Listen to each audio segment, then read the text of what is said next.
2 days before Christmas in 2015, Connie Dabate was murdered in cold blood in the basement of her home in Ellington, Connecticut, by a camouflage-clad intruder, or so her husband claimed.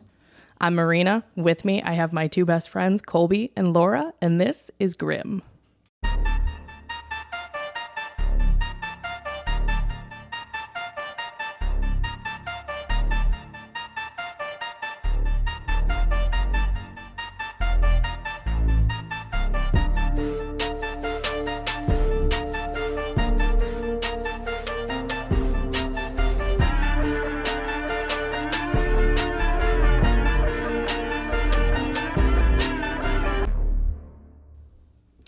So guys, it's another Marina episode. It's me again. And you may have noticed that's 2 in a row, which is, unusual. Not that we have a very long track record. But 1/3 of Grim has COVID.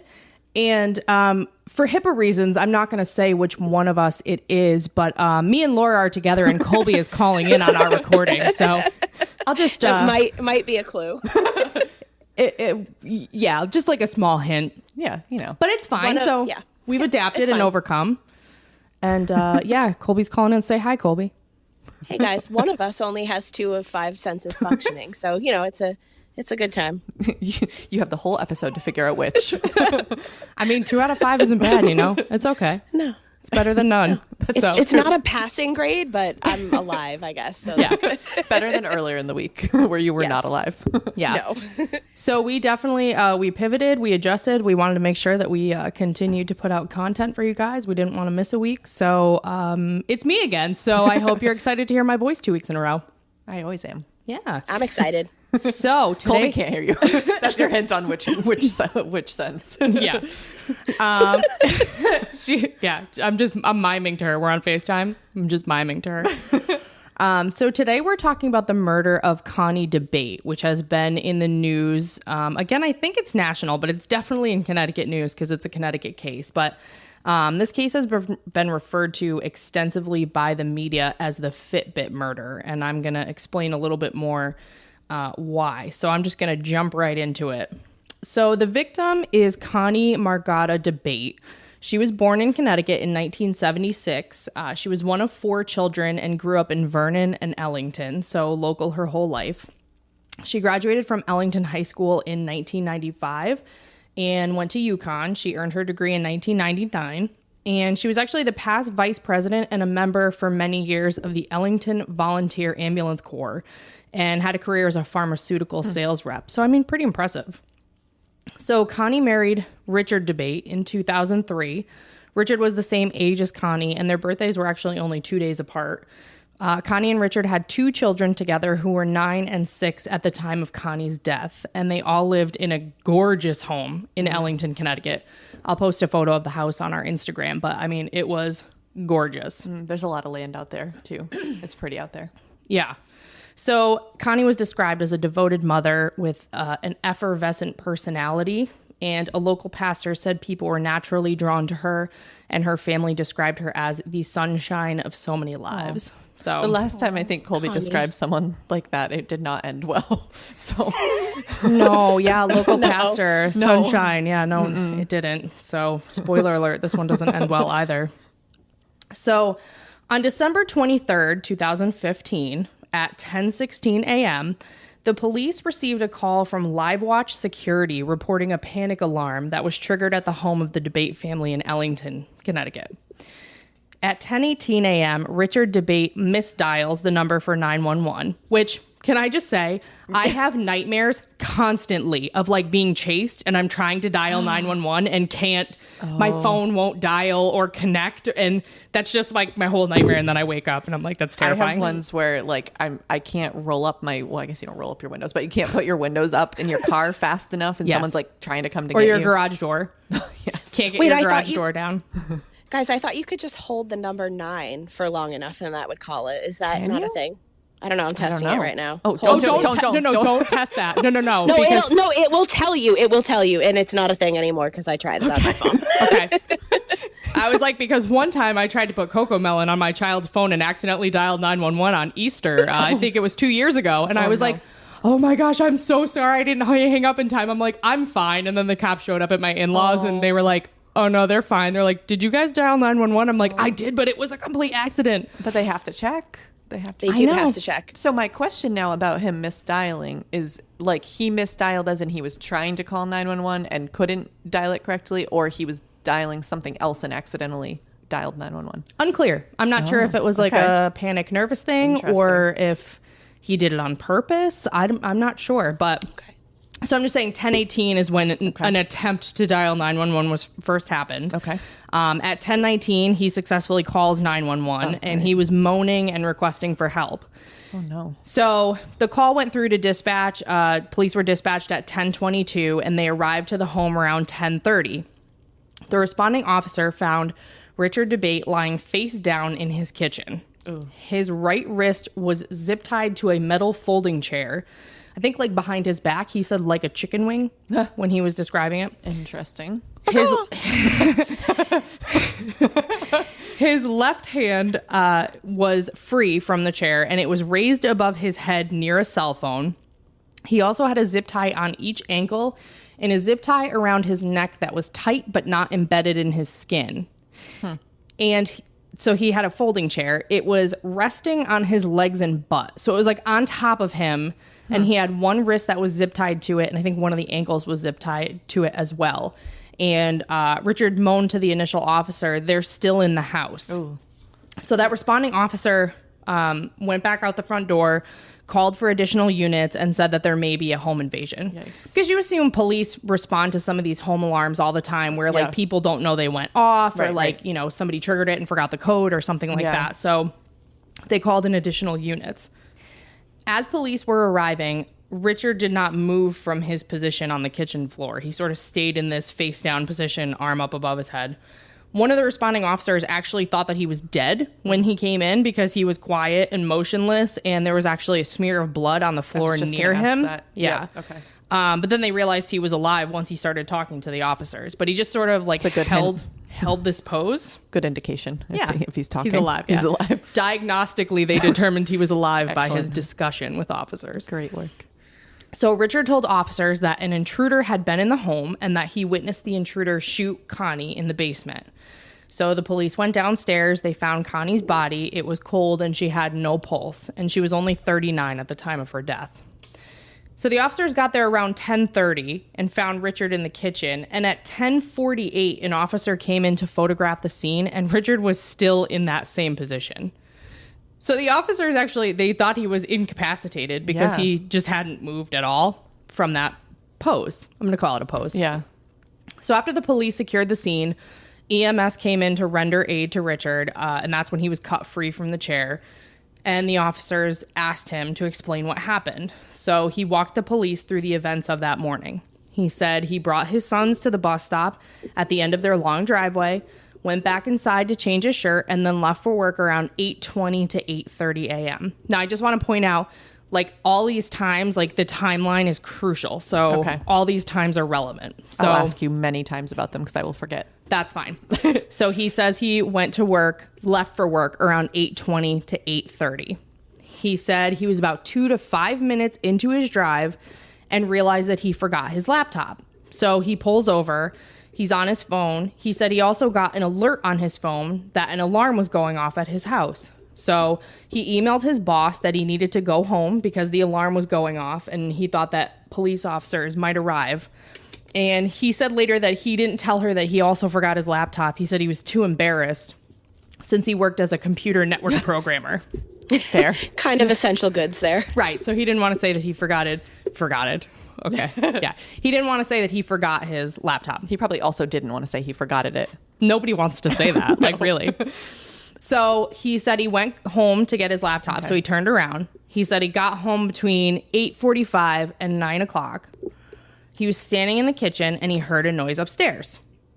He thought initially it was a cat because we all know that cats sound like people in your house all the time. I thought your cat was your child. Yes, actually. All the time. Yes, very human-like. So he said when he went upstairs, he was met by a 6'2" masked camouflaged-clad intruder rooting around his bedroom closet. Said he was rummaging through their jewelry, and I guess Richard confronted him, and he said the man had a voice like Vin Diesel and demanded his cash, credit cards, and PIN numbers. And he said that the man threatened that if he didn't comply, that he would just quietly wait for his wife and children to come home. Yikes. Yeah, so Richard said he handed them over, and then Richard said he heard the garage door and the kitchen door open, and he thought that Connie must be home from her fitness class at the Y. He said it must have been canceled because she was home early. He said he yelled for her to run and that someone was in the house. He said that this intruder then used pressure points on his wrist and manhandled him to the ground. And the guy got by him and ran downstairs and was chasing Connie into the basement. And he thought that Connie was running into the basement to get a gun that they stored there. So Dabate said he ran downstairs as well. He either fell or was pushed or tripped, but stumbled down the stairs in some form. He said when he got downstairs, he heard a noise louder than he has ever heard before, which was the gunshot. Connie was shot in the stomach and the back of her head with a .357 Magnum that belonged to Richard Dabate. And based upon Richard's timeline, this happened at around 9:05 a.m. So he said that the intruder then led him by pressure points onto a folding chair that was in the basement. He said the intruder was wearing yellow gloves at the time that he had taken from his tool bag that was also in the basement. He said that he was subdued by being zip tied to this metal folding chair. And he said that the intruder stabbed him in the legs with a box cutter or a utility knife that also belonged to Richard. He said the intruder was also putting some papers in a box near him that the intruder lit on fire with a propane blowtorch that belonged to Richard.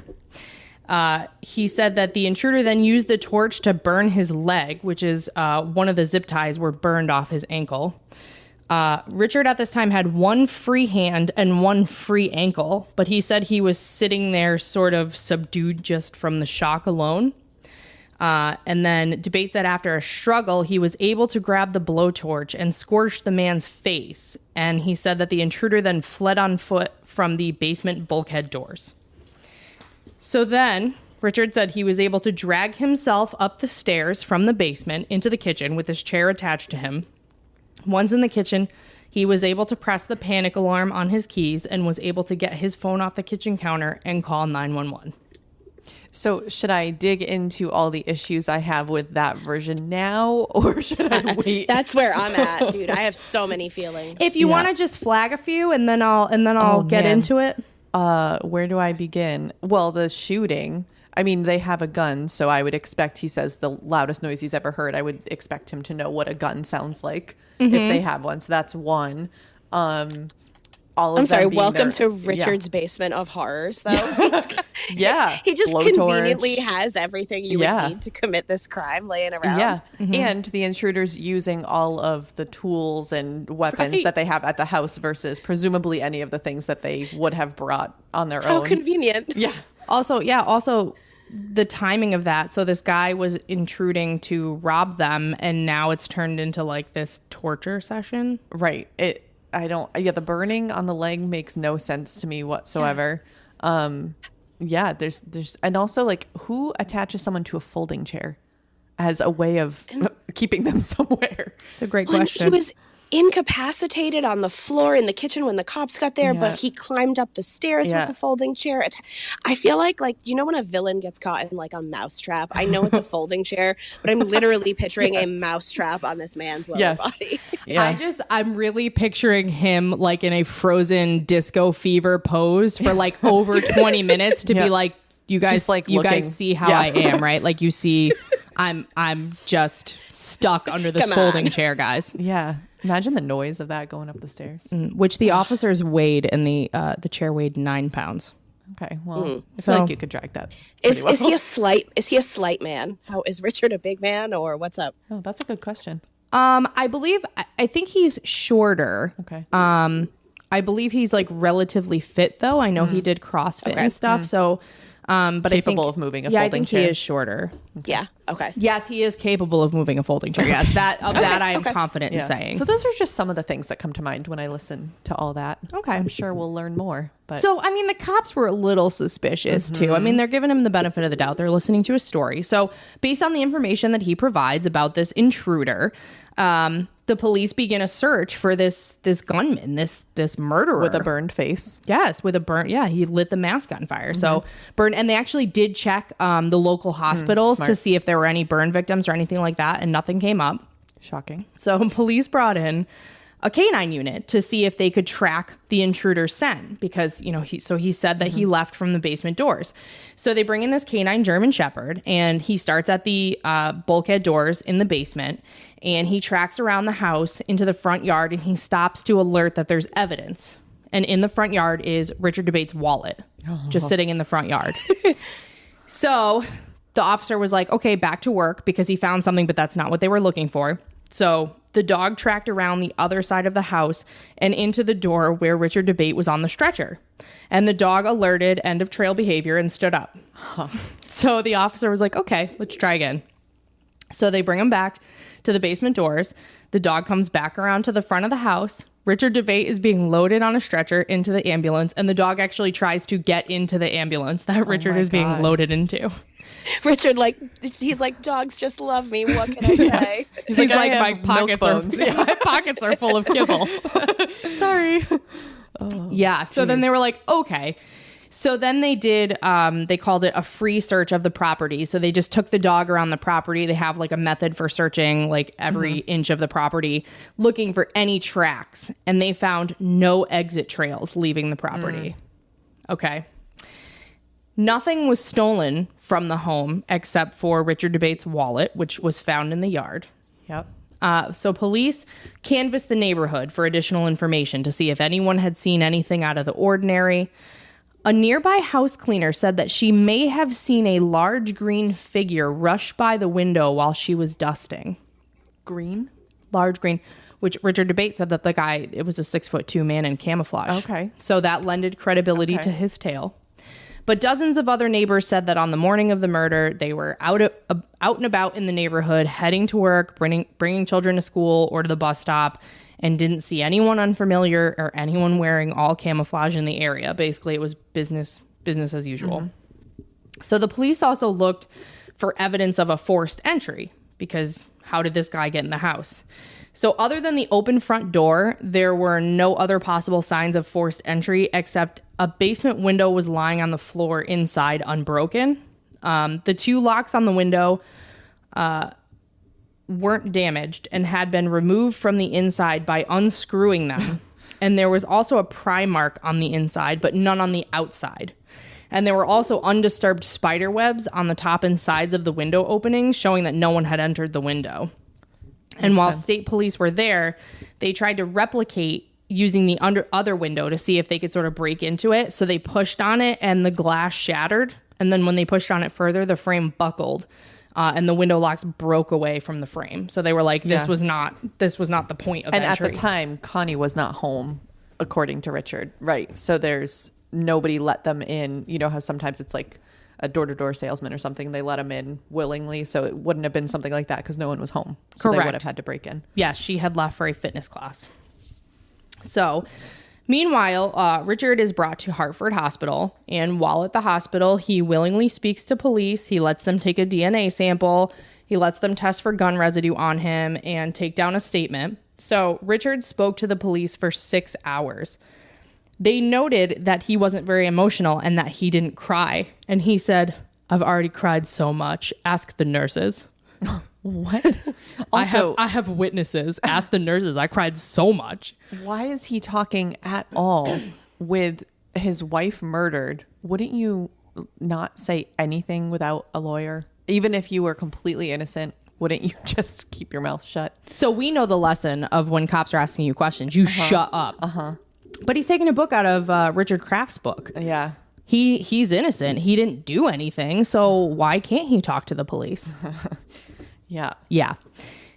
So, but I mean, and not only did he talk to them for 6 hours. I mean, like, he laid out his life. Yes. Yeah. And this is how many times, like, it's the same day and he's already given them 2 stories about what happened and how it happened.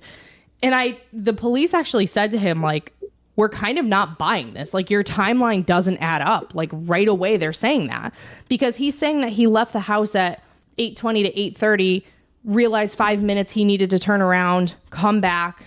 That'd get him home at, I don't know, say 8:40. But she dies at like 9:05 or like Well, and that was interesting too, that they said her body was cold, because if this all happened, it was like what, 10:15 or 10:20 or something that the cops came. So maybe, did you say what time they came to the house? Either way, it's not 10:30. Hours and hours later. Right. But what's interesting is she died even later than he's saying, and they're still saying she's cold. So I found that fascinating. I don't know if it's because she's in a basement. Interesting. I don't know, surprisingly, but I don't know how long it takes a body to get cold. I'm about to make up a grim statistic, but I think that your body loses like a degree every hour or something like that. It's definitely a measurable temperature, because that's how they sort of pinpoint time of death. Of course, there's a bunch of other variables. Also, cold is subjective. Like, maybe they just meant cold as in like she's dead, versus like I'm picturing like America's Test Kitchen style, but not that cold. Like cold and blue. Not that cold. Right. Yeah. And I think even if somebody is like 1 degree cooler, like they'd probably feel cool to the touch. You know what I'm saying? All right. So sorry to take us down that rabbit hole. I'm fascinated. That's fine. So Richard's injuries were minor. So he had 2 lacerations to his right thigh. One required 1 stitch. The other required 2 stitches. He had an oblong burn on his left calf measuring 1 3/4 inches. He had 3 lacerations on his left thigh, 1 with 3 stitches and 2 with 1 stitch. And then he had another laceration on his left chest area near his armpit with 2 stitches. And then he had a laceration at the tip of his left middle finger, which he said he had no idea how it occurred. That will be relevant later. So they also noted there was no bruising on any of the areas that Richard said the intruder used pressure points to subdue and manhandle him. So I would imagine, that requires like a decent amount of pressure and force and pinching or whatever the case may be. Not that I'm trained in pressure point, taking someone out by pressure points, but you think that maybe skill, though. Yeah, you think maybe there's like a mark or something. Yeah. So Richard was released from the hospital the same day because he was fine, basically. So the following day on Christmas Eve, Richard relayed the horrific events to Connie's family. He felt, he wanted to explain what happened. So the next day, is that what you said? The next day, yes, Christmas Eve. Oh my God, it's around the holidays. That's terrible. Also, but you're not going to tell them that day? No, I think they knew that she was dead. But he was in the hospital and so he was going to their house to like tell them the full story. Connie's sister said that when Richard arrived with his father, he staggered over to her and said, "There was someone in the house. I didn't do this. They said I need a lawyer." Right out the gate. Says innocent people. Yes. Okay. So they said that Richard was staggering up to the house and said, "I can't do this," several times. Like, he was basically having trouble walking, and they said that it looked like he was going to be sick. Like, at one point, he lunged towards the bushes like he was going to be sick. Okay, I guess, all right, I'll play devil's advocate here. He's acting real suspicious, but he could just mean I can't do it. Like, my wife was just murdered. I was in the house with her. Like, I'm sick to my stomach. It's the holidays. We're supposed to be celebrating and happy. Yep. Like, this is the last thing you want to be doing. So, all right, I'll bite for a second. I think that's what he wanted. Yes, I think that was the vibe he was going for. So in telling the story, again, his first words were, "I didn't do this." Now, what is it? Shakespeare? Methinks thou doth protest too much. So he says, "I didn't do this." And Connie's family said that he was very stoic and matter of fact in retelling this story about the intruder. He showed little emotion.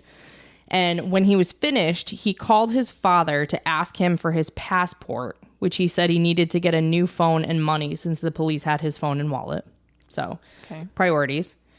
So Connie's family said that Richard's mood lightened up a little bit after he finished telling the story. And it was then that he said, "I wish I could have saved her. I think she was trying to save me." What? And Richard said he just hoped his boys were going to be okay, and then began discussing a trip they had planned at Great Wolf Lodge, which Connie's family thought was a little bit strange to be talking about a hotel stay right after your wife was murdered. Yeah. Oh gosh. And the poor kids too. Yeah. So they were at least 6 they and weren't 9. home, which is good, but They were at school, but Yeah. 6 and 9 at the time. It was also, they also made a point, I think it was in the arrest warrant, that they said that Richard called to cash in on her life insurance policy like 4 or 5 days after. But I don't know how suspicious that is, because like part of life insurance is to pay for funeral expenses and costs. So that's true. I feel like maybe someone who didn't murder their wife might also call for a life insurance policy. Well, and to Colby's point, just playing devil's advocate on all of this, like if we didn't hear if we weren't suspicious already and you just heard this, you could play, like I said, devil's advocate on any of this and understand why everyone reacts to things differently. Everyone handles grief differently and shock and all that. So I think it's just because we're a little colored with the other facts on this case. Right. Like his way of mourning might be like getting everything in order and making sure like all the paperwork is taken care of. Yep. Connie's family said that he walked out of the house completely normal after that, you know, not like staggering and limping with the tiny lacerations to his thighs. Yeah. And that his demeanor was just completely different from how he entered. So police were immediately suspicious of Richard. And the tale that he has spun about this deadly home invasion quickly unraveled during the police investigation. So first, police examined the evidence in the home. So they got a search warrant for the home the same day that the crime occurred.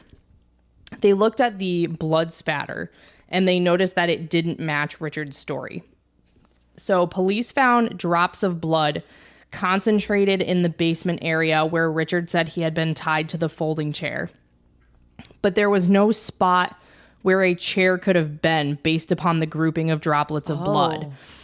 And there was no pooling of blood to show that he was stationary. Basically, they said that the droplets were scattered, indicating motion. Like there was no pooling. And there was no, like, if it splattered, it would have hit the chair and not the ground, is what they were saying. Right. Yeah. There was no spot where a chair could have been that it would have been protected, and no pooling of blood in that area. Police also noticed blood and fingerprint ridges on the utility knife that Richard said was used to stab him. But Richard had said that the intruder was wearing gloves. Oh, that's right. There were 0 for 2. There were also blood droplets that were up the stairs, which they said would not have made sense if Richard was dragging himself. It would have been like streaks, right? Not droplets. Right, like smears. Yes. Yep. And then the police also looked at the blood on the pants that were removed from Richard by EMS. And there was no evidence that the blood ran to the back of his thighs. It was basically just concentrated on the front of his pants, which it would have if he was sitting in the chair when he was stabbed. Oh, So yeah. if he was sitting in the chair and he was stabbed, the blood would sort of run off the side of his legs to the back of his thighs. So I think all these blood droplets, like they pointed to the fact that he had this laceration on his finger. I think the consideration was that he cut his finger and was sort of just dropping the blood all over the house to sort of set the scene. So the police dug into the tech data here, and this was where it was. So they pulled information from Connie's cell phone, her Fitbit, the infamous Fitbit, Richard's phone, Richard's laptop, and the Dabate's alarm system. So Richard said he left the house for work around 8:20 because it's a 40-minute drive to work, and he has to be at work by 9. Richard also told the police that his home alarm had been triggered around 9 a.m. and that Connie was killed around 9:05 a.m. Like that was his timeline. So the evidence showed that Richard never left the house and that the timeline just does not and cannot work. So Richard was asked if he set the alarm before he left the house. He said that he did several times, but then he was trying to set it from his phone after he left. Now, I read that this house alarm had only been set twice, and once was when they went on a trip to like New Hampshire, and once was when they went on a trip to Vermont. So like they did not set it daily. Yes, they do not set it when they go to work, when they leave the house. Like they just don't do that.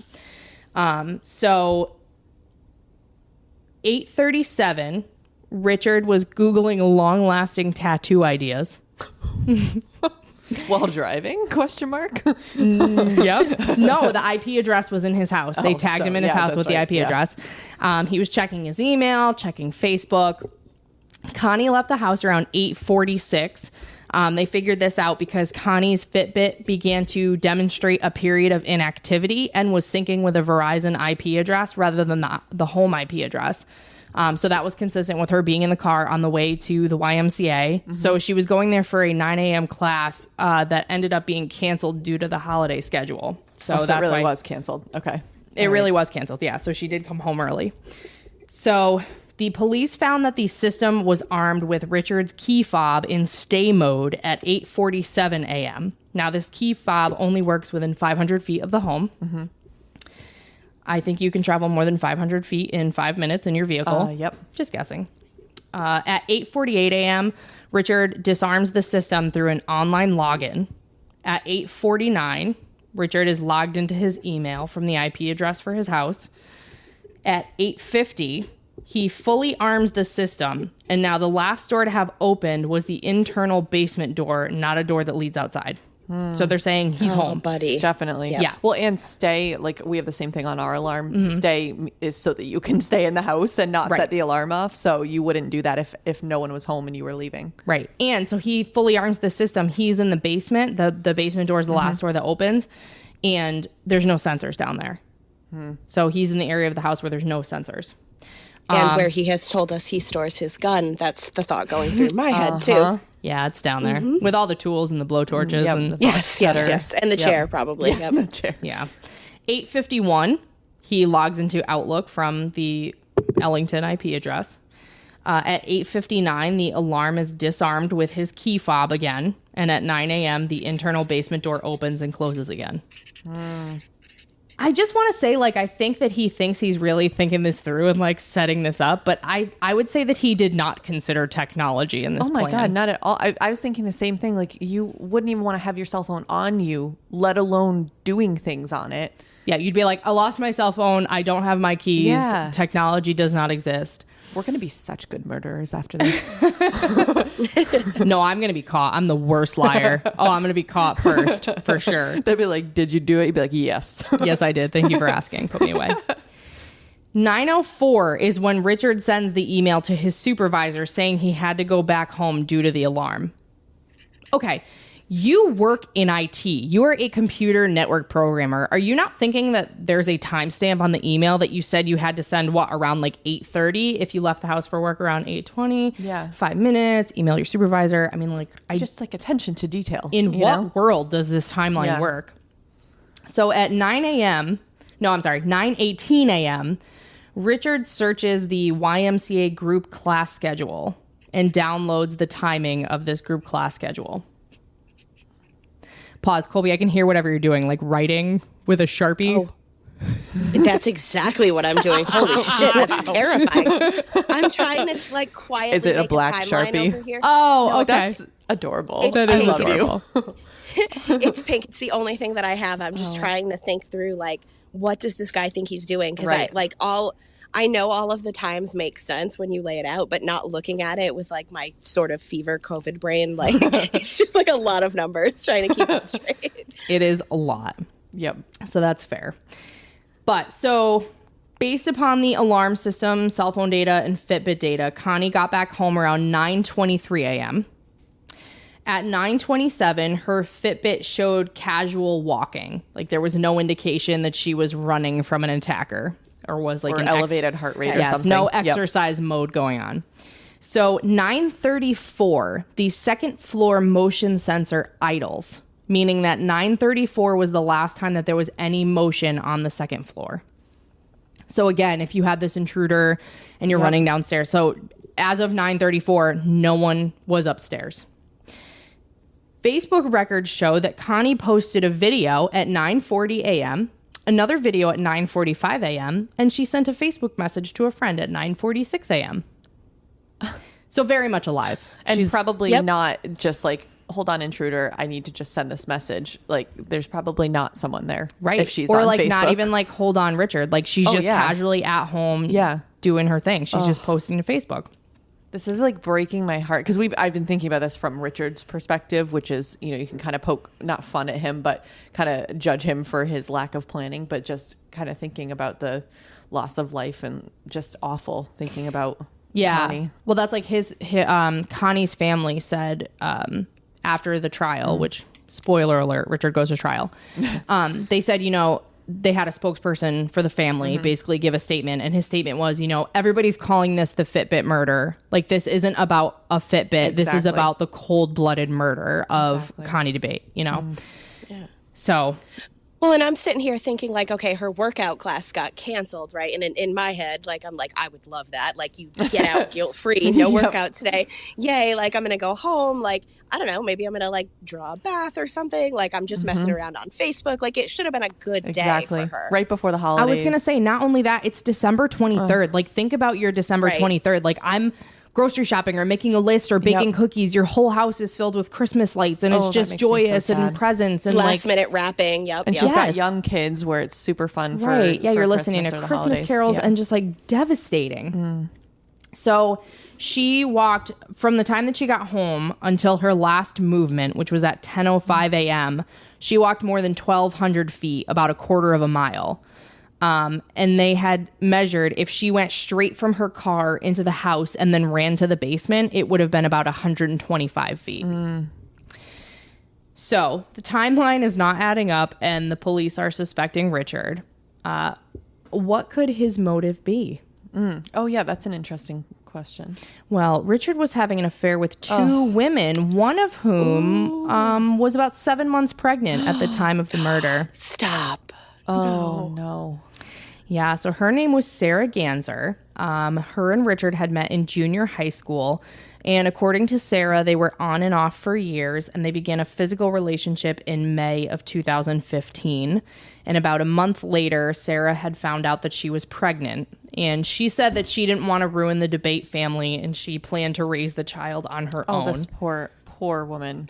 Right. But I mean, like, she did know he was married. I know, I wouldn't say she's innocent. No, but there is quite a big gap between having an affair and then the person you're having an affair with murdering his wife, probably, and you being pregnant with his kid. That's awful. Not great. I'm just feeling really bad for everybody tonight. I think. Yeah.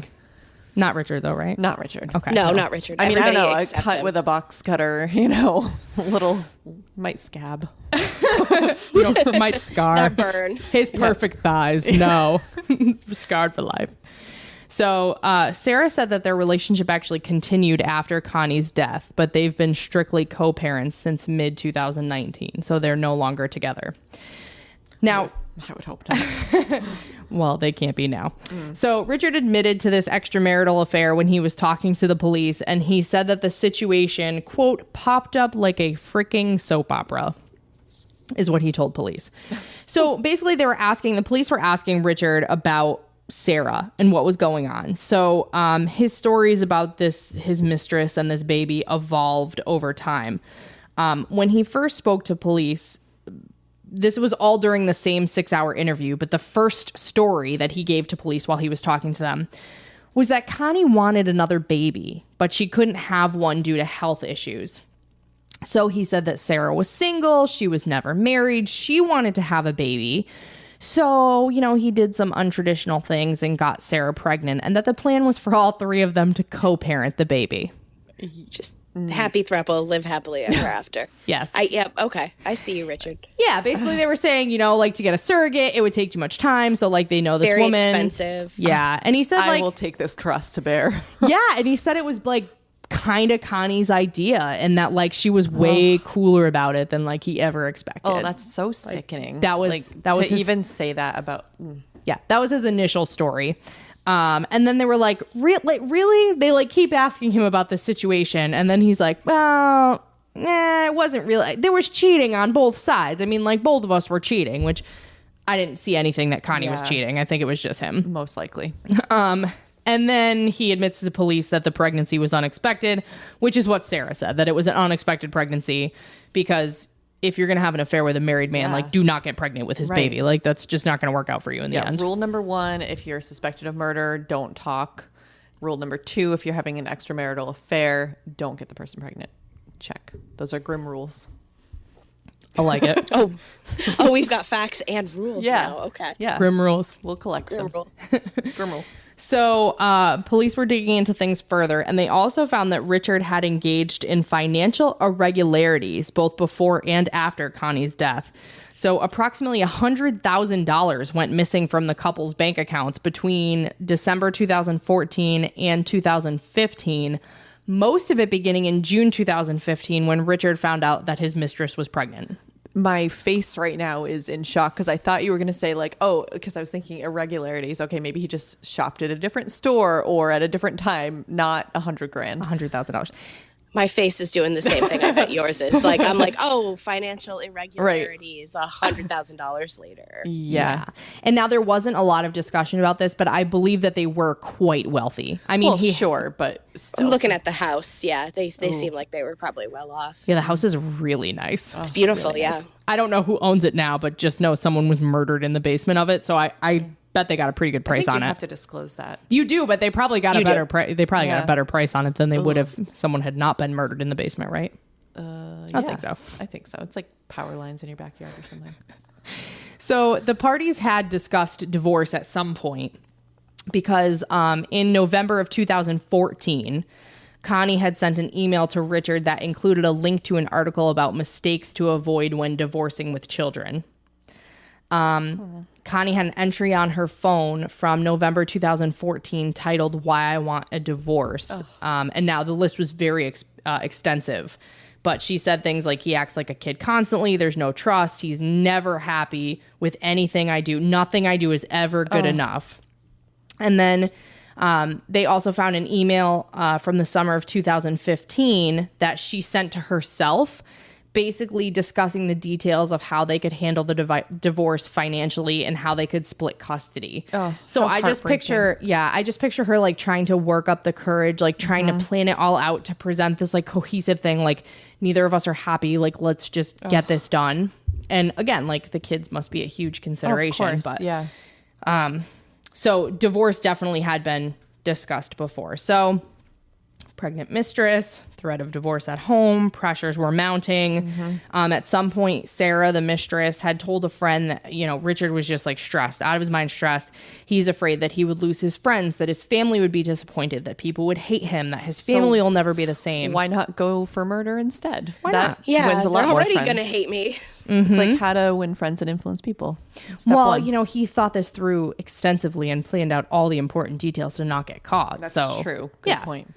So, and Sarah was frustrated and felt like she was being lied to because Richard just kept telling her he's going to file divorce. Oh, papers are ready. Like, I'm ready to do this. Like, she's going to be served next week. She's going to be served next week. Like, and that him and Connie were just working out the details of the divorce. And of course, none of that ever happened.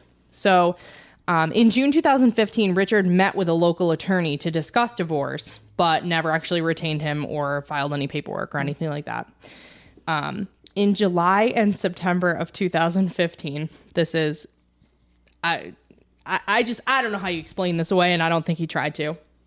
But in July and September of 2015, Richard conducted internet searches on his home computer. He looked for, and these are quotes. These are quoted.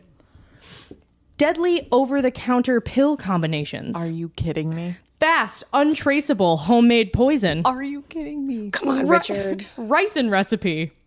How much ethylene glycol is lethal? How to use antifreeze as poison. Oh my God. Tasteless poison easily available.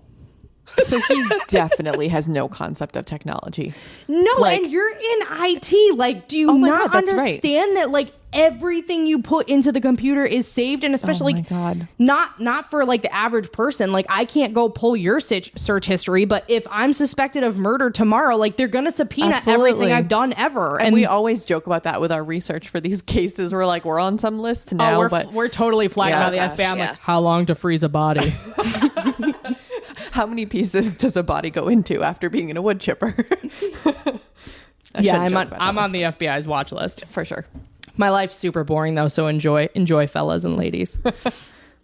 So, in addition to these searches in July and September of 2015, the state and the police suspect that Richard staged a car break-in to justify purchasing a gun for safety. So Connie was very against weapons, didn't want them in the house. So police were called to the Dabate home on October 9th, 2015 in response to a criminal mischief complaint.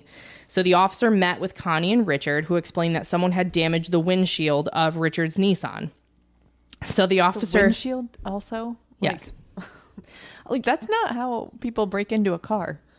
No, and they're either stealing parts on the inside or they're like rifling through the papers and stuff. It's like through the door, not the windshield. But again, he's really thoughtful. Oh, it gets better. So the officer looks into the car and there's glass on the inside dashboard. The officer feels the outside of the window and it's cracked from the inside. Buddy. So like, we're really not dealing with a criminal mastermind. Like, this is just like a regular, husband from suburbia, like thinking that he's becoming a criminal mastermind, but he is not. No. Like, this is not good. I'm not mad. I'm disappointed. Yes. Like, that's what I'm feeling over here. I'm disappointed. He has not watched enough investigation discovery. Like, he is not up on his like trivia murder porn or whatever. He needs to get with it. If you're going to try to pull something like this off, like Marina's face in my face when you said that was not what we were expecting you to say. What is trivia murder porn? I think it's just like a combination of words my brain put together. I don't know. Is that a show? I don't know. Is that like snuff films? Like, what? I don't know. It feels like, I don't know, South Park like had an episode about like, I don't know, how people like love true crime, and they made a fake show called Southern Fried Homicide, and it just felt like it fit. Okay. I don't know. Is that a real thing though? Like, informative murder porn. That's what South Park called it. And I think like it's trivia. Okay. I just had to like make you it a did little mean more the fun. word porn. Okay. I definitely did. That was not the word that was out of place for me. Just so you know, I had taken a sip of wine and almost spit it back out when you said that, because it's not, I can't say I've ever seen that show. That internet search is safe. Yeah. I'm disappointed in Richard over here. I really am. We could leave it at Moral that. of the story. Yeah. Okay. Yeah. If we're going like totality of the circumstances, like, it's just not looking good, buddy. So following the vandalism, Richard talked to his neighbor about it, and they discussed purchasing a gun for safety. And that same neighbor recalled talking with Richard, and he had mentioned buying a gun in the summer of 2015. He said that they were having a disagreement with a contractor working on their house and said that it wasn't going well. And he said that Connie wanted to get a gun for protection, but he was nervous about having a gun with small children in the house. And apparently he had already had a gun at that point, but didn't mention it to the neighbor because he had 2 guns. Oh. At the time of the crime, he had 2 guns. Interesting. So Richard bought the Ruger used to kill Connie in October 2015.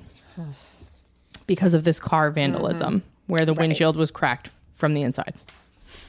Ridiculous. So needless to say, the police took all this information and felt that Richard was responsible for his wife's death. I feel the same. Yeah. He was arrested on April 14th, 2017. So they really took their time. Oh. You think about if you have to subpoena the Fitbit records and the cell phone records and the computer records. I mean, they had to subpoena all this and put it all together. Yeah. He was charged with murder, tampering with evidence, and making a false statement to authorities. And the arrest warrant was 50 pages long. Oh. Whoa. I read through it. It had statements. It had all of his statements laid out and like sort of the ways that he was like making minor changes to his statements along the way.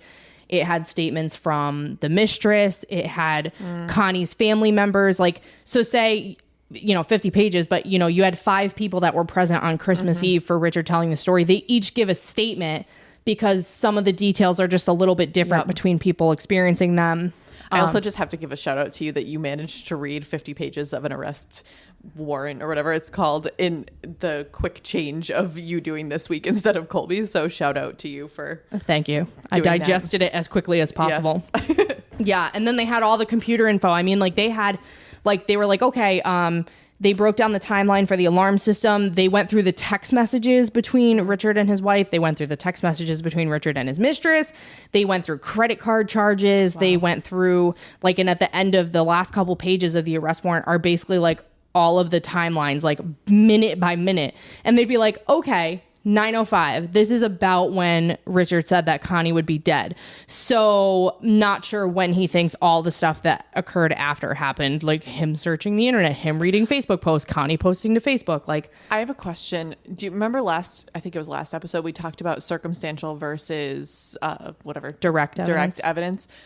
Would all of that be considered circumstantial? And I asked that because, like, technically, could Richard have posted the video on Facebook? You know what I mean? Like, what would that be considered? Right. No, so it's still circumstantial because the evidence as presented would be that a video was posted to Connie's Facebook at 9:45 from Connie's cell phone at the Ellington IP address. So that is circumstantial evidence that she was the one posting and she is still alive. It's not like a neighbor was walking by the window and they saw Connie on her phone at 9:45. That would be direct evidence that Connie was. I learned. I listened. I learned. I love it. I'm still alive. I love it. Yes. Thank you for educating me. Proud of you. You're so welcome. So Richard was arrested.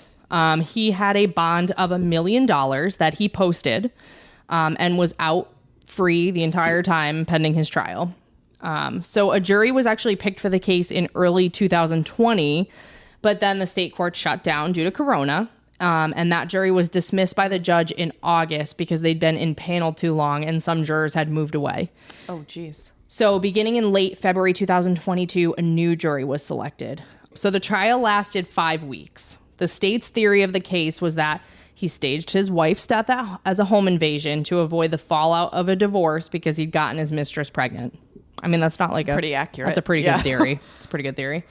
Prosecutor laid out the timeline of events on the date of the murder through a series of witnesses, introduced the tech data. They also presented evidence that Richard's wounds were consistent with self-inflicted wounds. I was hoping they would prove that because it seems like, because they can do all kinds of interesting things with like where the angle of the blade is and all that stuff. So I was hoping they'd prove that. I don't think it was that technical, but the ER doctor did testify that all the wounds were superficial and they were all located on the front of the body and basically like he could have inflicted all of them. Makes sense. Though I bet you if there were wounds on the back of his body, they would have been like, based on the angle that your arm was like in an upward trajectory, that would be consistent. But yeah, no, he didn't even go that far. They were all in the front and they were and the very fact that they were superficial, like that's what I would expect someone to do falsely versus like you're not going to actually fully injure yourself. It's got to be really hard to do it. Like, I mean, I've had to do like finger pricks for like testing my blood sugar. And even I'm like, okay, but like I'm in charge of the button and it's hard to know you're going to inflict pain on yourself. So I can't imagine like cutting myself with a box cutter. But like, if you are going to murder your wife and want to like really sell the story, like you're going to have to do a good job. Like you're going to. Yeah, my face is because he didn't do a good job with anything else around this. But like you can't have like a few cuts on your legs and be like, I was completely incapacitated. Like you had a few cuts on your legs. Folding chair. And I'm pretty sure with adrenaline, you wouldn't even feel those. Right. In like if the scenario was really going on, like small wounds, like I'm pretty sure people get their arm cut off and they're like, I just kept going and fighting with the one good arm I had left because I couldn't feel it. Like Dr. Pettit, actually. Yes. Yeah, he had a lot more than a cut on the top of his leg. Correct. Yeah. So yeah, that like the adrenaline would just force you. So again, like he just kept being like, I was just in shock. Like I didn't know what to do. I just like was incapacitated under this 9-pound folding chair. So the state also presented forensic evidence. It was established that Richard's DNA was on the Ruger and Connie's DNA was found on the barrel of the gun. Now, Richard's DNA being on any of these things doesn't really matter because they all belong to him. Right. Like, yep. I'm still interested in that fingerprint you mentioned. They could not, it wasn't enough to like tag anybody. Just enough to say that the glove story was inconsistent, yeah, but not enough to prove. Say there was a fingerprint, but that it would wasn't. Be interesting. Like obviously his fingerprints are probably all over it, but not bloody fingerprints. So right. That's too bad. So it wasn't not ID that it to was anybody. really needed. I don't think they needed any more evidence. Looking at all of the evidence together. Richard had gunshot residue on his shirt. According to the arrest warrant, he didn't have any on his hands. But they did point out that he was swabbed in the hospital, I think after hospital staff had already been taking care of him, and he had an IV on one of his hands too. So they were saying that like he could have washed his hands. They could have washed his hands. I mean, they're rubbing them with alcohol. Richard actually testified, which is a bold choice. It's always a bold choice. And I feel like it's like the guilty ones that feel like they need to be like, no, I need to get up and explain my story because people are going to believe me. Yeah. Spoiler alert, they didn't believe him. But so most of Richard's story was consistent with what he had previously told police. A small change was that he initially told the police that he heard the sound right when he got home. But during trial, he said that he was already going to be late for work, so he pulled out his laptop and decided to veg out and listen to an ESPN radio show. So that was probably his attempt to try to shift the timeline just a little bit, but still not enough with the rest of the... I mean, like, between all these tech devices, like, it's just not... It's not doable. The timeline is not doable. So he repeated his story about the intruder. He said he heard the bang and saw Connie fall to the ground.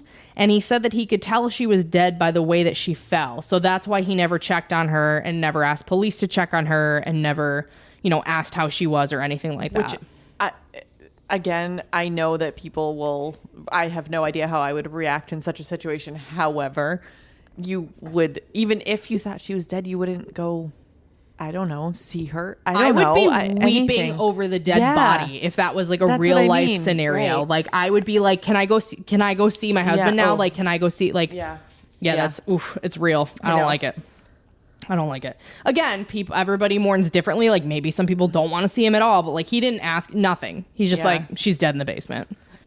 I like this. The prosecutor brought up the fact that Richard looked up the YMCA spin class schedule at 9:18, which is around the time that Dabate had said the intruder was going after his wife, based on his timeline of events. Hold on, is she going to miss her spin class? So the prosecutor, so Richard said, Connie had asked me to look up the schedule while they were getting ready that morning, which even that wouldn't make sense because she left for the spin class at like 8:45. So why are you looking up the spin class she asked you to look up that she's already at? And he just fundamentally doesn't understand the concept of timestamps because that's just not how it works. No. To me, what I think he's doing is I think he's confirming the class was canceled on this day. And that would be the only reason I could see why you would be looking up at the schedule at that time. If it's supposed to be a 9 a.m. class, he's waiting for her to come home because he's got this horrific surprise. Wow. Planned for her. And he's like, oh, shoot, like maybe the class was on today. Yeah. Oh, yeah. I can definitely see why there are nefarious reasons why he would look it up, but not any legitimate ones that help his story. If only he was looking up the class schedule instead of long-lasting tattoo ideas, that might have worked out in his favor. How does that factor He's like plotting the murder of his wife while also looking. I'm like, are you looking at memorial tattoos? Like that's what I was wondering. Yeah. For some reason, that just seems very like not in the character that I picture of him. But I'm pretty sure that this prosecutor was like very snarky. And I asked someone who knows him and they were like, yeah, that's sort of just how he is. The prosecutor was like, okay, so when she was running down the basement from this intruder, did she turn around and yell up, can you look up if there's a spin class? That's awesome. I'm getting my cardio in right now. Yeah. I don't need it.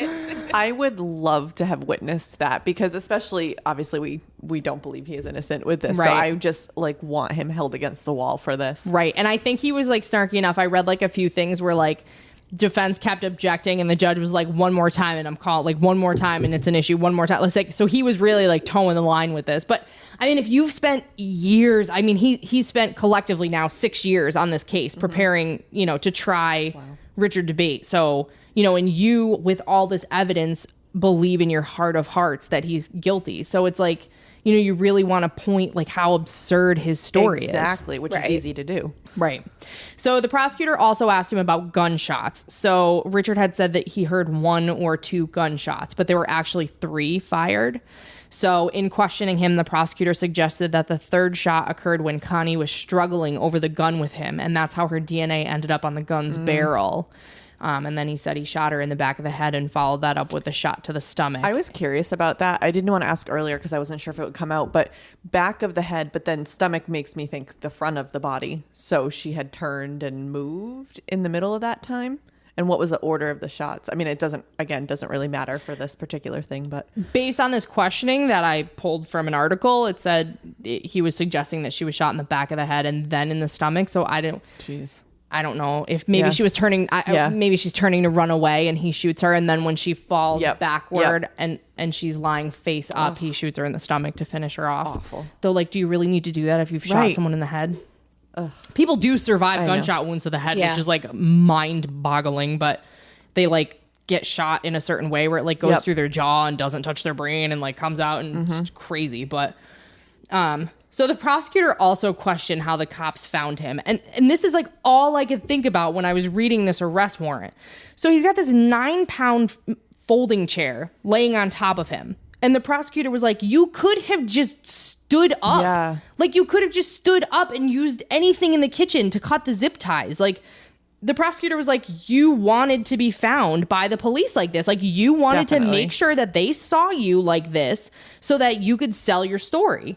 And Richard was just like, no, I was like disoriented and I was suffering from my injuries. You know, he said he was laying under the chair with his ears ringing from the close range, gunshot wound, which like if you're entering the scene and you don't know what happened to him, it's like, okay, maybe. But then when you find out he has like 1-stitch lacerations on his thighs, like you are not incapacitated. Like just stand up. Again, like not to keep bringing up Dr. Pettit, but just like thinking about his unbelievable loss of like 80% of his blood in his body, and he still managed to move and fight what he could and all that. Like, and this guy has a cut from a box cutter. And not only that, like you dragged yourself up the stairs. You're able to get your cell phone and the key fob off of the counter, and then you just collapse under the weight of this chair and the blood loss. I mean, like it's just not believable. Because again, the adrenaline, right? Like, sure, not everybody is gonna react the same way, but everybody has an amygdala with a fight or flight response. Like you're gonna get adrenaline in your body when something like this happens. What's also bothering me is the chair is a weapon in itself, right? Like, so like you were just like so strung out you couldn't fight back against this person with the weapon that was literally attached to your body. That being said, it was attached to his ankle and his wrist, and that would have been pretty funny to watch.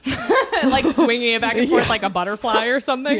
No, but that's kind of what I'm imagining, actually. Like, well, I mean, they pointed out too, like he just sort of kept saying, I was in shock. I was, I was in shock. Like, I wish I could have foresight to move up go up the stairs. It's not like I would have thought it was more believable if he had stayed in the basement and like couldn't even get upstairs to go call someone and just was out of it. But like you could get up the stairs and make a call and set the alarm off.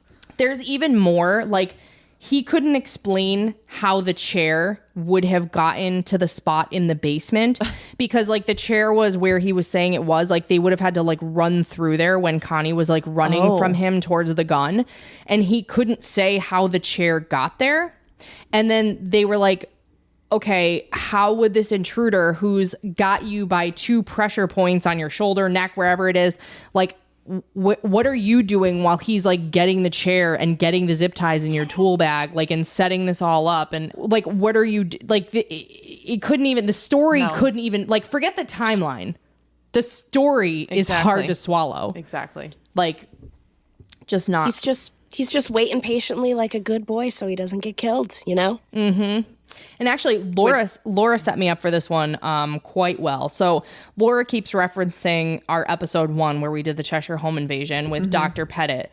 So the prosecutor, this was a bold choice on his part, actually asked Richard if he was trying to create, and I quote, create a little mini Cheshire scene in his home by setting fire to the stack of papers in the basement where his wife was shot. And so obviously he was referring to the Cheshire home invasion. And apparently there were like gasps in the courtroom. Like, to me, I just think that's too far. I feel like you're just going for the gasps in the courtroom at that point.